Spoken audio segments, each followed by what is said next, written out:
人高唱韩国瑜去年选举的招牌军歌，这个场景就是日前由上海台商发起呼吁返台投票的活动会场。另一个厦门场，韩国瑜进总执行长李泽华也亲自到场。 时间更拉近到12月25号，中国各地约150位台商受邀到北京参加台协会长座谈会，整场活动俨然成了韩国瑜造势大会。这一票一定要投给支持两岸和平发展的政党以及候选人。如果继续让民进党再三呼吁票投韩国瑜，这个由台商组成的台企联更祭出机票超优惠。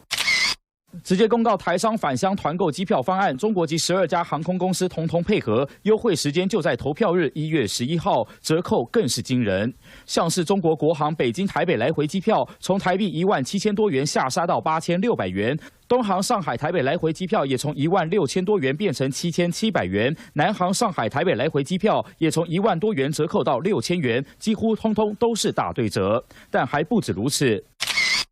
深圳台商协会还张贴公文，说要鼓励投票，补助台商和眷属1人大约1700元台币，也有其他协会补助还提高到2500元左右，也让外界质疑背后是中国在操作。中国的航空公司都是属于中共的，这些补助、这些折扣，都是在鼓励特定的对象回到台湾来投票。中国介入台湾大选的种种方式，我们也应该提高警觉。 民进党立委王定宇提出警告，毕竟中国透过各种手段威逼利诱要介入台湾大选，确实不得不防。三立新闻网大冯周凯台北报道。